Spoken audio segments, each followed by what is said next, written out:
And it's working. There's no rhyme or reason to the clicker. Sometimes the clicker works, sometimes the clicker does not. It's kind of like fifth graders. Sometimes they work, sometimes they don't. Just kidding. I know you're doing all your stuff. Okay. Hello. How's everybody doing today? Let's see. In your world, when you're watching this, it's Wednesday, April. Oh, I have a calendar. I forgot I got my calendar out. April 29th. It is Wednesday, April 29th. And today we are not going to participate in Do You Still Know Stuff? It's 2 days in a row because now I know that you know stuff still that you learned, but we are going to participate in Comma College. Is this going to be fun? Can commas be fun? Of course, commas can be fun. Okay, so we're going to go over the, hold on, how many? 8. I could think of 8. I may be missing something, and if I am, you'll tell me. But I could think of 8 comma rules that we learned before we all went and buried ourselves in a hole in our houses. Okay, so 8 rules, we're going to go over them, and then you will have a document today, the one that you get to type into and submit to me through the turn-in button. You will tell me why you need the comma in that sentence. And then I'll probably have some sentences down at the bottom. I say probably because I haven't made the document yet, but that's what I'm going to do as soon as I go upstairs. It's going to probably have some sentences at the end where you actually have to go in and insert the commas. Okay, so there'll be 2 different things you're going to do. You're going to, in the first part, look at the sentence and tell me why the comma's there. And then in the second part, you're going to look at the sentence and actually put the commas in, type the comma in where it's supposed to go. Okay, and you'll submit that to me. So it's all about commas. And then today is our last day of text structure, and I'm going to tell you what to do for that too, okay? But first, we're going to go through comma college. Comma college. I think that's just fun to say. Say it 3 times. Comma college. Comma college. Doesn't that just make you smile? Just to say it? Okay. Number 1, you put a comma in a date. Remember that?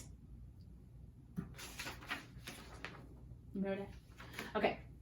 My birthday is September 27th, comma, 1974, okay? So we put a comma between the day and the year of a date. Easy, okay. Number 2, city, comma, state. We live in Tuscaloosa, comma, Alabama. I have to put a comma between the city and the state.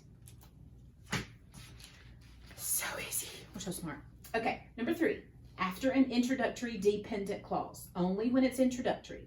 After the game, comma, the players ate dinner. That's a complex sentence. Did you know that? If I swapped it, the players ate dinner after the game, I would not need a comma. Only when my dependent clause is an introductory dependent clause, I must have a comma. Okay. Number 4, items in a series or list, okay? Bean played outside, comma, ate his food, comma, and took a nap. Okay, so I'm listing the things that Bean did, and I have to have a comma. I went to the store for milk, comma, eggs, comma, and bread, period. So whatever my list is, that house is blue, comma, red, comma, and pink. That'd be an interesting looking house.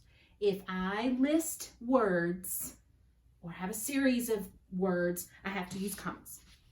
Okay? Our 3 magic words, if they show up at the beginning of a sentence, are no, yes, and well. Remember those? No, comma, you're not in trouble. Yes, comma, you are sweet. Well, comma, I'm not sure about my answer. All right, no, yes, and well, when they show up at the beginning of a sentence, they're an introductory element. We know that phrase. And we need a comma. Moving right along. Number 6, direct address. When I'm talking to someone directly and I am saying their name and I'm talking to them, I'm addressing them. I'm talking to them directly. And when I say their name, I have to separate it from the rest of the sentence. And there are a couple, there's actually 3, but I'm giving you 2 ways that we would do this. So I'm talking to Bean and I'm going to say his name. Bean, comma, do not bite my foot. I'm talking to Bean and I said his name. That's at the beginning of a sentence. Bean, comma, do not bite my foot. Here I'm going to put his name at the end of the sentence, but I still need the comma. Watch. Do not bite my foot, comma, Bean. So I'm separating his name from the rest of the sentence, and that's called a direct address. The third option is when you put his name or the name in the middle of the sentence, but we're going to stick with the first two. Direct address. All right, we use commas in quotations. Mom said, comma, before the quotation mark, Mary's asleep. I also can use a comma when the said part is at the end. Mary's asleep, comma, Mom said.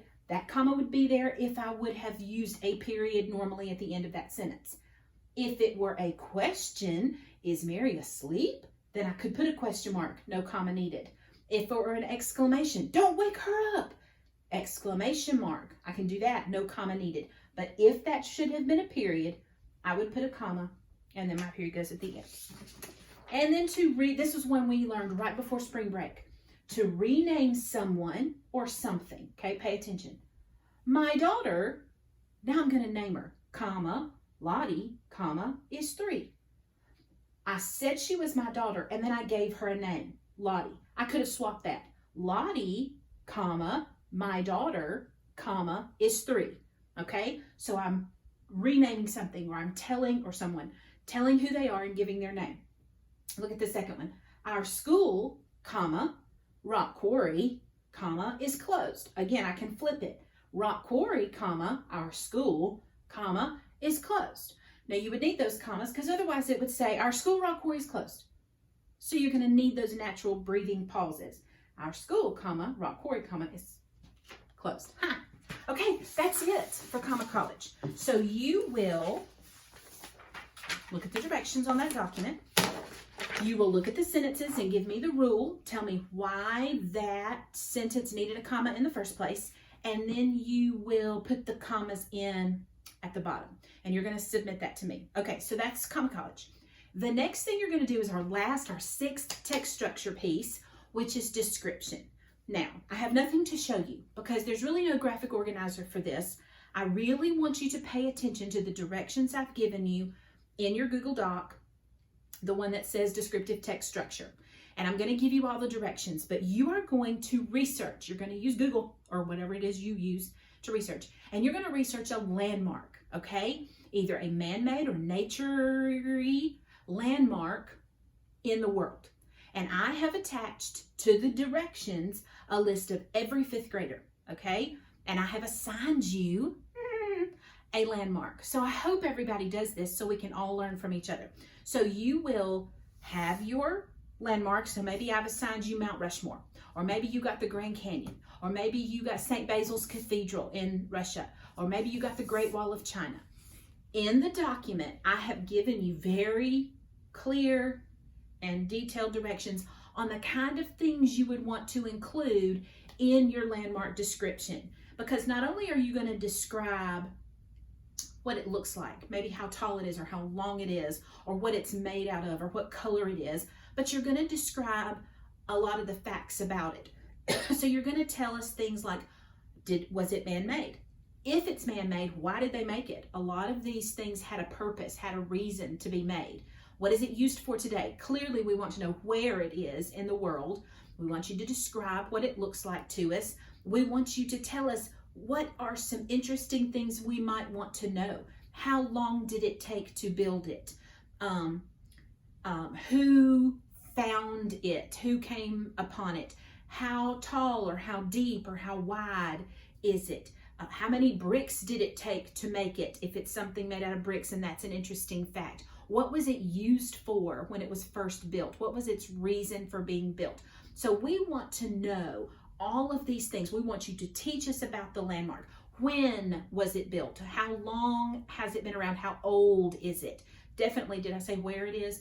We definitely want to know where it is, that kind of thing. So you will research, make yourself some notes on a piece of paper about your landmark, and then you're going to write us a lovely 1-paragraph situation about your landmark, okay? And then I'm going to put up this time, for our last one, I'm going to put up a Flipgrid code, and when you're done, I'll have that up maybe on Thursday.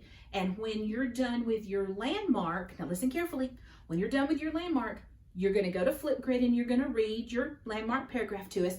But I would also like on a different piece of paper, like if you could find a white piece of paper that doesn't have lines on it, or a piece of construction paper and do a drawing of your landmark. At school, we were going to do beautiful watercolor paintings of these landmarks. And if you want to use watercolors and paint it, do it.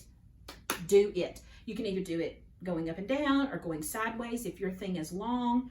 If you're doing the Eiffel Tower, you'll probably want to go this way. If you're doing the Great Wall of China, you'll probably want to go this way. Does that make sense? And I want you to sketch it out, add some color to it, and on your flip grid, you will read your paragraph. I can't think of the word paragraph. You will read your paragraph about your landmark, and then at the end, you will show us your sketch or drawing. Now, I'm not artistic. Y'all know that. You've seen me draw. If you're thinking to yourself, oh, no, I do not want to draw it, that is okay. You could get a device or a computer screen, find a picture of it, and then when you're done reading your paragraph on Flipgrid, hold up the phone picture or the other computer or whatever where you have a picture of it. Does that make sense what I just said? But we need a visual to go along with the paragraph you wrote. Okay, so we're going to look and see, because you're going to describe what it looks like, but then you're going to describe it, the history of it, that kind of thing too. So you're going to teach us about your specific landmark. And if everybody will do this assignment, I hope everybody does this assignment, we will learn about 100 different landmarks in the world, all around the world, in the United States. Usually, if we were together, we were going to spend a couple of weeks in May doing this. And we were going to have a gallery, an art gallery with our watercolors and our in our paragraphs, and we were going to learn from each other. But this is the best way we can do it. Okay, we're going to make it work. It's going to be great. So you can either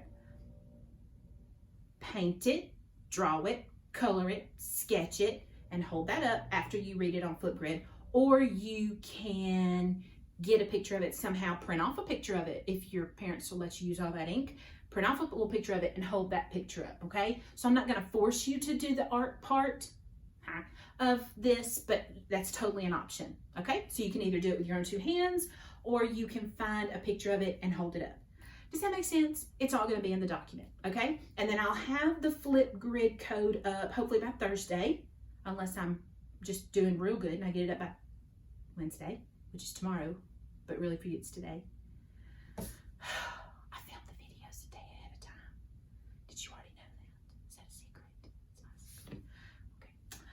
What else do I need to tell you? So Comma College, you're going to submit that to me. You won't submit your descriptive writing. You're going to read it on the Flipgrid. You're going to show us a picture of it that you've either made or found. You're going to put your drawing and your writing in your special folder or baggie, and then you're done with that for me, all the things. Okay, I think that's it. All right, I'm going to check on my people. If you have questions, let me know. And see you later. Bye.